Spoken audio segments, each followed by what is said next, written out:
All right, what's going on, guys? So today we're going to start a little mini series, which is going to basically give some tips and tricks for ranking up and improving your gameplay. So today we're going to be focusing on rerolling versus economy. So there's a time and place for both. We're going to be talking about what that would be and the pros and cons for both as well. So let's go ahead and get started. We have rerolling effectively. So basically what this means is you're spending your gold to find a variety of units to hopefully complete a comp or maybe power your team up and allow yourself to get some wins. So when you're rerolling, there's a lot of benefits, but there's also a lot of downsides, one of which obviously is losing some interest, available gold, things like that. But the benefits, however, are you can obtain early and epic legendary units. So, when you're rerolling for these units, you might come upon a really early legendary or epic, which can definitely change the state of your game and really push you into the next level of power. So that's definitely an important factor for rerolling effectively. You're also going to be looking to increase your unit stars. That goes without saying. When you're rerolling, you're looking for duplicates, triples. You want the extra stars, and that's one of the most obvious benefits to rerolling as much as possible. It's definitely important to get your units extra stars. There's just a time and a place for sure. So when you're rerolling for a unit to increase its stars, you got to think about a few things. The stage of the game, so stage 1, 2, 3, 4, 5, etc. What round, how well you're doing, things like that. So if you're doing super well, it's probably not a good idea for you to be rerolling constantly, especially to find higher unit stars. But if you're losing or even struggling or looking to bring your comp to the next level of power, looking for more stars for your units, rerolling efficiently is very helpful, as we just mentioned, to push it to the next level. So preventing further losses is another great example of utilizing rerolling effectively. So what that basically means is you're utilizing your gold to reroll, find units, and like we mentioned prior, it's to increase stars, which will in turn prevent you from losing further. So you can't spend your gold if you're dead, right? So the mentality here is to spend all your gold before you die. Use your gold to help you survive. Use your gold to help you win. So saving gold doesn't win you games. It just helps you get there, right? So you need to be able to understand when to save and when to reroll and use your gold to prevent yourself from hemorrhaging any more HP and allow yourself to get back on track. So if you're losing a lot of games, you might want to consider, spending that 30, 40 gold that you've been hoarding on, some extra units, because something's gone wrong and you need to fix that. And the only way to do so is to either get lucky with your initial turn reroll or spend your gold. And I really think spending your gold, especially when you're behind, is very, very important, because saving will only prevent you from, having zero gold, right? You're going to continue to lose if you don't have any stars, all that good jazz. The next benefit to rerolling effectively is going to be maximizing your synergies. So this goes without saying. When you reroll a lot, you're going to be finding a lot of different units, and you're obviously going to be finding your synergies, the completions to your synergies, a lot faster than someone who's, saving their gold and not rerolling any turn, right?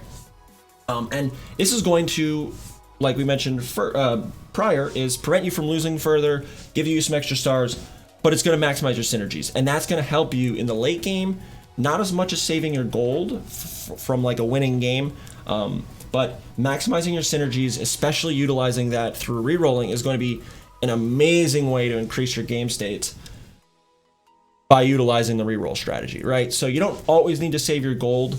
There are some times and places for it, right? And you're going to be rerolling when you're behind, when you're looking for the next star unit, maximizing your synergies, all that good jazz. These are perfect examples of when you should reroll effectively. When you shouldn't reroll effectively is going to be something like when you're ahead, when you've already got a good synergy comp, you've got some stars going, even if you're like in the middle and you're winning some and you're losing some, maybe rerolling isn't the best strategy, right? So there's a lot of factors that will come into play. The majority of the time, if you're behind, you're looking to finish synergies, you don't have very many 2 stars, all of that will be an extremely effective timing to use your rerolls, right? Don't die with 50 gold, die with 0. That's my mentality. All right, so we're going to talk about maximizing savings. So there's a few ways to maximize your savings, as well as some pros and cons to doing so. Late game advantages is obviously one of the most important aspects of maximizing your savings, and that's going to basically give you interest. It's going to give you the ability to spend excess of 50 gold, get your levels further, and really push a decent team into an excellent team in the late game. You know, getting level 8, getting level 9, getting 2-star legendaries, all of that will come from saving your gold effectively. However, saving your gold effectively isn't always the best strategy, as we previously mentioned. If you're losing, if you're hemorrhaging HP, if your team is super weak, those are good times to reroll. However, if your team is solid, then that is the perfect time to maximize your savings. It allows you to have an even more likelihood of winning a game in the late game because you're saving gold, you're getting interest, you know, you're allowed to spend gold. So the next one is to solidify your winning strategy. So with a rerolling strategy, you're trying to complete synergies and things like that, strategies.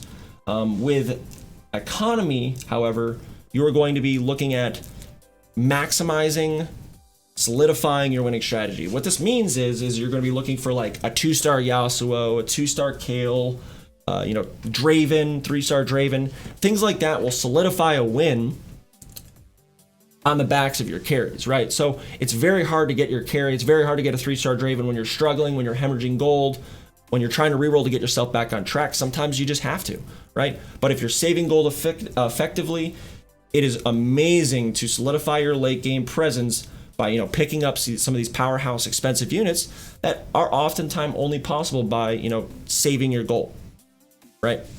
So interest and available spending money. So there's two sides to the coin. Interest will give you an additional gold per increment of 10 up to a maximum of 5 or 50 gold. As you can see here, we have a picture of 52 gold, and we'll explain that in a brief moment. So when you're looking at interest, you're really looking at, you know, getting these increments of 10, like we just mentioned, in order to, you know, obtain an additional gold per turn. So when you see this 52, basically what this is saying is you have 2 excess gold to spend.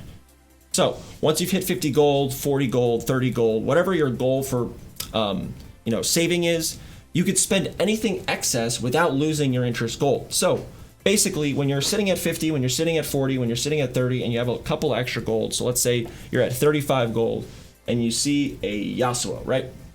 There's no reason, even if you're not running Yasuo, not to buy that Yasuo, because it'll put you from 35 to 30. And that will remove 0 interest from your total, and it will give you not only a free legendary unit for potential use later, but it also, more importantly, removes 1 from the stack from anybody else potentially looking for a Yasuo. Especially early game legendaries. You would be surprised how powerful an early game legendary can be, even though they don't fit your team comp synergy. Moving forward though, as we just mentioned, if you have anything excess of those increments of 10, you can easily spend down, if you need to, down back to that increment of an even 10, so 50, 40, 30, and then sell the unit you just bought if you don't need it the next round. There's no downside. You don't lose gold for selling units, right? So you're basically just spending down to the increments of 10, saving back up, selling any of the units you bought previously, and then utilizing that strategy to continue to bump yourself up, as well as power your team up. And that actually brings us to a great segue into the final point, which is diversifying your team comp. So what this basically means is no team comp's really going to win with 8 AD carries, 8 tanks, 8 sorcerers. Like, that's just not how you win games. Basically what saving is going to allow you to obviously have extra gold to spend, but it's going to give you more options you can use to diversify your team.